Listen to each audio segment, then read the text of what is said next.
The Hole in the Ground. 17 years ago. This is a story that began 17 years ago, during the winter of my final year of high school. So many memories have been lost over the years, yet this story has persisted, sustained by the few scattered notes I managed to keep, relying on those faint recollections for nearly 2 decades. I've written this while consulting those notes, so I have taken the liberty of adding or adjusting minor details and dialogue. But I promise to keep the embellishment to a minimum. The cult facility. My hometown was profoundly rural. As far back as I can remember, it was a place surrounded by rice fields and mountains. The only entertainment was a trip to the nearest city. For karaoke, a journey that took an hour on a moped. Then, in 1991, something jarring occurred. A new religious facility, built by a certain emerging cult, suddenly broke ground in this quiet countryside. The construction plans were met with fierce resistance from the locals. I recall my own parents frequently attending opposition rallies. Petitions were supposedly sent to the mayor and governor. Appeals were made to the local media. But it seems the religious group presented a condition, and the construction was forced through. There were many local rumors, but the most likely theory was that they offered a substantial donation to the city, which was suffering from depopulation, and the local government simply looked the other way. The facility was built on the edge of our community. Its ground sprawling, I'd estimate the size of 2 or 3 Tokyo domes. Land in the depopulated countryside must have come cheap. The compound was completed in the autumn of my 2nd year of high school. My parents and teachers sternly warned us, "Don't go near that place," and stay away from their followers. About 8 of us from class went to see it. The entire place was surrounded by a towering wall, and the main entrance was a gigantic gate. At the top, on either side of the gate, were menacing carvings that resembled the terrifying Hanya mask. My classmates, being typical teenagers, giddily joked, "It's the devil cult, the devil cult." And that's how the school nicknames were born. The devil cult or the Hanya group. When we were bored, a few of us would cycle around the perimeter out of curiosity and to kill time. Yet, strangely, we never saw any followers or staff. The complete lack of human presence, and the fact that no problems ever arose, meant that everyone's interest eventually faded. The dare and the descent. By my 3rd year of high school, the religious facility was rarely mentioned. But one day, a classmate I'll call A made a proposal. "Let's go there for a test of courage." Claimed he'd heard from his parents that cute girls were going in and out of the devil cult's buildings and were regularly shopping at their store. A's family owned the only largish supermarket in our area. His parents were clearly thankful for the 20,000 to 30,000 yen a day the devil cult spent there. My parents said the followers are quiet and nice people. A insisted, "It's not scary. Let's just go." Since we were all bored and had nowhere to go, we quickly agreed. "All right, let's do it." The test of courage was on. The group grew to 7 boys. Me, B, C, D, and 2 underclassmen, E and F. 7 of us. Surely there was nothing to fear. Felt like a harmless lark. We met up in front of an abandoned post office near the facility. B, C, and E were there when I arrived, but D and F were nearly 30 minutes late and didn't show, so 5 of us decided to go ahead. We parked our bikes near the compound and walked to the front gate. "Wow, it is scary at night," someone muttered. "Wish we'd brought another flashlight." When we reached the massive gate, we could see a single light on in a building far inside the grounds. "Look, some follower must still be awake," someone whispered. "Maybe they're summoning a demon, haha." Then C noticed something. "Hey, we can't get in." I spoke up. "I know a way. There's a small side gate just around the corner." Slightly annoyed at A's secrecy, we walked along the high wall, turned the corner, and a short distance later, there was a small door set into the wall. Pushed it open. It was just wide enough for one person to squeeze through. One by one, we slipped inside. We walked around the empty, unpaved grounds. turning our flashlights on and off. "Nothing here," we whispered. "We'd better not go near the buildings, that'd be too risky." Finding it dull and seeing nothing happening, we decided to risk moving closer to the facility. The grounds were a long, empty space, a good 100 meters, leading from the main gate to 3 large, side-by-side buildings with a very bizarre, memorable design. While cautiously creeping around the facility, we found a clean, brightly lit public restroom tucked between 2 of the buildings. The area around it was paved with neat, white concrete and even had benches. Announced, "Let's take a break." The rest of us objected. "Are you serious? We'll get caught. Let's just circle back and leave." I added my own plea. "We could get arrested. I'm graduating soon. Causing trouble now would be a disaster. Let's go home." But I simply sat down on a bench and lit a cigarette. "Fine. 1 smoke. Then we leave." We all sat down and lit up. Then I said, "I need to use the restroom," and walked into the building. B and C exchanged jokes. How can he pee in a building he broke into? If he takes a dump, he'll be cursed by the devil. "Hey, come here. There's something weird." After a moment, I called out in a low voice from inside the restroom. We shuffled in, pointed to a stall. "What do you think this is?" "A toilet stall," B replied. "Open the door," I urged. B opened it, muttering, "What the?" Inside the stall, instead of a toilet, was a flight of stairs descending into darkness. "See," I said, "all the others have toilets, but just this one has stairs." At that moment, the absurdity of the situation finally hit me. And A's behavior had been inexplicable all night. His sudden proposal for the dare, his precise knowledge of the side door, and now his deliberate opening of this stall. "Were you planning to take a dump here?" I asked A. Yeah, I was," he replied vaguely. Then he asked the group, "Should we go down?" I flatly refused. "Don't be an idiot, A. Let's go home. We'll get caught if we loiter." I sneered. "Ha! You're scared, aren't you?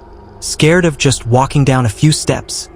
I took it as a deliberate provocation, a clear attempt to lure us down. B agreed with me. "I'm not going either. Let's leave." But the other 2 guys were curious. "It looks kind of fun. Let's just go down for a minute," they said, siding with A. I continued to egg on B and me. "Look how brave you 2 are." B spat back. "I'm not going. Go by yourselves." "Fine," I said. "We'll go down first. You 2 wait here for us." And the 3 of them descended. B and I stayed inside the public restroom, being sandwiched between the 2 main facility buildings, which had numerous windows. We thought it was safer to stay put than to be seen trying to run away. "Hey, isn't they acting strange?" B asked. "He is. It feels like he deliberately led us here from the start," I replied. B agreed. We spent the next 5 minutes discussing the night and what to do if we were caught. "They're taking too long." We both got impatient. B suggested we leave, but A had taken both of our flashlights with him. It would take too long to find the tiny side door in the dark, so we reluctantly decided to wait. The pursuit. Then we heard it. Footsteps, many of them, thump, thump, thump, approaching from the distance. Instantly, our casual tension snapped into panic. "Oh no, someone's coming. This is bad," we whispered urgently. The footsteps were distant, but we couldn't tell which direction they were coming from. If we ran outside now, we'd be lost in the dark compound and would surely be seen. The atmosphere became brittle with fear. My heart was hammering. They might not come to the restroom. If they do, we'll hide. It's getting closer. What do we do? B was clearly panicking, but I was lying. I was certain they were headed straight for us. B must have felt the same premonition. B suddenly grabbed the handle of another toilet stall, not the one with the stairs. It wouldn't open. The one next to it was locked too. "Damn it! Locked! Arg! Damn it!" He cursed under his breath. The footsteps were now about 15 meters away. I knew they were coming for the restroom, B and I were frozen, standing rigid. Finally, B whispered, "We have no choice. Let's go down." "Are you serious?" I stammered. I hated the thought of descending those sinister stairs, but there was nowhere to hide in the restroom, and if we ran, we'd be caught in the darkness. Our judgment was clouded by the terror of being trapped in a cult facility late at night. As the footsteps neared the restroom door, B and I opened the stall, crept down the stairs, and into the dark. The stairs were made of concrete. I had expected a long descent, but surprisingly, we reached the bottom in about 10 steps. It was pitch black, but B, who was in front, opened a door that must have been directly in front of the landing. The circular void. The door opened into a room. A few orange-hued light bulbs hung from the ceiling, bathing the space in a dim, sickly glow. We slipped inside and quietly closed the door. The room, perhaps 15 tatami mats. In size, I can't recall exactly, was bare concrete. Dominating the center was a massive, circular object suspended vertically. It was like a giant steel hula hoop, wide enough to touch the walls at both sides of the room. Ignoring the bizarre object, we stood rigid by the door. "Where are A and the others?" "They're not here," I whispered. B, his face tight with fear, stammered, I don't know." Just as we had feared, the footsteps entered the restroom above us. We could hear them echoing through the concrete. There were 3 or 4 people. We stood stock still, rooted to the spot. We could hear muffled voices, perhaps in discussion, or perhaps they were muttering to themselves. He kept his eyes closed, head bowed. I can't say how much time passed. I tried to distract myself by forcing my mind to recall the popular comedy show of the time. Eventually, I realized that the muttering voices above had increased, from 3 or 4 to maybe 10 people. A terrible thought struck me. They know we're hiding here. I began to tremble uncontrollably. The strange, continuous muttering was becoming unbearable. Suddenly, the murmuring stopped. Clang. Then another clang. 2 doors slammed open in quick succession. Then, a final clang. I realized with a sickening jolt that the last sound was the opening of a toilet stall door. Were people in the other stalls the whole time? B and I must have realized the same possibility. The doors were locked before, so they hadn't been opened from the outside. Someone had just come out of those stalls. Then we heard footsteps descending the stairs. This was the end. It would take no more than 15 seconds for them to reach the bottom. I tightly gripped B's arm. Halfway down the stairs, B let out a pathetic cry, "Wah!" and tore his arm from my grasp, bolting toward the back of the room. And that was when it happened. B jumped over the massive circular hoop. In the blink of an eye, he vanished. I was stunned, dumbfounded. He should have appeared on the other side, but he was simply gone. Terror gave way to sheer shock. I took a step away from the door, standing between it and the hoop. "I'll apologize," I decided. "I'm sorry."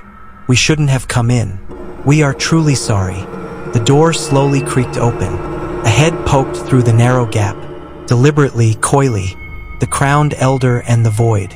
The face belonged to an elderly person wearing something like a crown. Long white hair, a wrinkled face, and a full, wide smile. I couldn't tell if it was a man or a woman, but the horrifying, empty malice in that grin instantly told me one thing. This was not a normal human being. It was an entity I couldn't reason with. I didn't want to be caught looking at that inhuman smile, and a pathetic shriek, "How?" spontaneously tore from my throat. I did exactly what B had done. I jumped into the circular hoop. The awakening. When I opened my eyes, I was in a hospital room. My head felt hazy. A needle was in my arm. I was lying on my back. It took nearly 3 minutes to sit up. Through the window, the sky was a beautiful sunset orange. I was alone in a private room. I simply stared blankly, unable to think. After an unknown period, the door rattled open, and a nurse entered. She gasped, her eyes wide with shock, and then bolted out of the room. I remained in a daze, Soon, a doctor and several other staff rushed in, talking to me, but I remained unresponsive, lost in my fog. Later, my consciousness began to clear. The doctor told me something nonsensical. "We've called your family. You've been sleeping for a very long time. But don't worry, you're fine now." I still had no sense of time. Then, a woman who looked like my mother and a young girl came into the room, both crying. It was not my mother, and my name was not the name they were using. "Welcome back, big brother." But I had no sister. I had a brother 3 years older, a university student, but no sister. "Who are you? Who are you?" I repeated. The doctor reassured the woman and the girl. "It must be an after effect, but it should clear up with time. Mom will stay here with you tonight," the woman said. I underwent various tests. During one, I told the doctor, "I am not this person, and that is not my mother or sister." The doctor merely tilted his head. Some memory issues? He said, "You've been bedridden for nearly 2 years. Your memory isn't complete yet." I felt no shock. The reality of what was happening was too overwhelming for me to even process it. I told them I needed to use the restroom. My legs were incredibly heavy, and I struggled to stand until the doctor, nurse, and the girl helped me. The stranger in the mirror. In the hospital restroom, for the first time in hours, I remembered the night of the dare. Strangely, I hadn't thought of it once since waking up. The toilet was terrifying, but with the doctor, nurse, and mother waiting, I went in. After I finished, I looked in the mirror and screamed. The face staring back was not mine. It was a complete stranger. I don't remember the details, but apparently, I had a severe panic attack. I was hospitalized for nearly a month. I kept telling the couple who claimed to be my parents, the girl who claimed to be my sister, the friends, and the man who claimed to be my former homeroom teacher. "I am not this person, and I don't know you." I spoke about A and B, and everything I could recall of my past life, but it was all dismissed as memory loss or amnesia.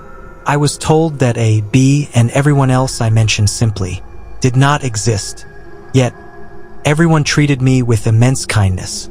The doctors and staff explained that I had been found by a passerby, collapsed next to my bicycle after school, and was rushed to the hospital. The information I was receiving about this new world was all alien. I was told, for example, "This is Kanagawa Prefecture." I had never heard of it. I didn't know what a yen was. I didn't know Tokyo or even Japan. A new life. When asked what I did know, I could not recall. I struggled to remember A's name and described him repeatedly as a friend from high school, but everyone insisted, "There is no such person." I frantically recounted the story of entering the facility and jumping into the circular hoop, but the doctor merely waved it away. "That was just a dream you had while you were sleeping." But here's the frightening part. I gradually began to seriously believe them. I started to think, I have amnesia. My previous life and world were all just a dream I had while I was comatose. I was convinced that my brain was suffering from amnesia, which was then overlaid with the memories of a different person, from a different world. Regardless, living this new life as this stranger was my only option. After my discharge, my parents and sister took me home. When they asked, "Do you recognize this?" The house and the neighborhood were entirely new to me. I went to counseling and tried desperately to adapt. Some new information felt wrong. The names of prefectures, countries, and historical figures were all unfamiliar. But most everyday vocabulary felt perfectly normal. Words like television, newspaper, chair, and remote control caused no confusión. I struggled to bond with my new family at first, speaking to them formally and insisting on doing my own laundry. But gradually, I began to genuinely feel they were my real family. My old life became like a past life or a fading dream. As this acceptance grew, my true past memories began to slip away. The faces of my real parents, my brother, my friends, and the streets of my hometown all became difficult to recall. However, the memories of that final night of the religious facility remained crystal clear, especially the face of that crowned, smiling elder. I could not forget it. I settled into my new life. Counseling sessions decreased. 6 months later, I returned to high school. I was a 20-year-old restarting. My final year, but I made friends and was genuinely happy. The big city life of Kanagawa Prefecture was exciting, and all the TV shows were new and fresh. Then, for months after I returned to school, a link connecting my old world to this new one appeared. In an unexpected place, I was browsing a bookstore for a summer homework assignment. My eyes landed on a book with the title, The Name of the Cult. It was a book about religion. The title was unequivocally the name of the emerging cult I had broken into that last night. I was utterly shocked. I grabbed the book and devoured it. In this world, the name of the cult was a massive global religious organization, a letter from the past. In my world, it was an obscure, no-name cult. Here, it was a worldwide power. I bought and read every related book I could find, but it was a futile exercise. Reading them changed nothing, couldn't take me back, and it certainly couldn't prove my past to anyone. I figured if I told anyone, they'd just say, "That was a dream you had when you were unconscious." I didn't want to worry or inconvenience my kind new family and friends. I had finally returned to school, and everyone was relieved that I was no longer talking about the past. To avoid causing them pain, and to avoid the agony of more counseling, I chose to ignore it and live my new life normally. 17 years have passed. I am now an ordinary salaryman working in the city. Why am I writing this now? Last month, an anonymous letter arrived at my apartment. It read, "I apologize for the sudden contact. I know you well. You should know me too. It took a very long time and great effort to find you. Your name is my old name. Do you remember it? I will write again. Please do not tell anyone the contents of this letter. Not even your fiancé. Thank you. The old name means nothing to me now, though I suppose I might have used it once." Strangely, I felt neither fear nor anticipation, but a detached, almost impersonal feeling about the letter. Then, last week, the person sent a second one. It summarized, "The name you know me by is A's name. You don't remember, do you? It seems only you and I made it here." It then instructed me, "I will be at location in front of station at 7 p.m. on the 25th of this month. You must come. I have something I urgently need to tell you. Please come alone." I don't recall who A's name is, but I intend to go. I feel a strong compulsion to be there. I doubt I'll recognize whoever is standing there, but if it is one of the members from that night, their story might tell me who they are. I hope, more than anything, that it's B. I am writing this down because I don't know what will happen.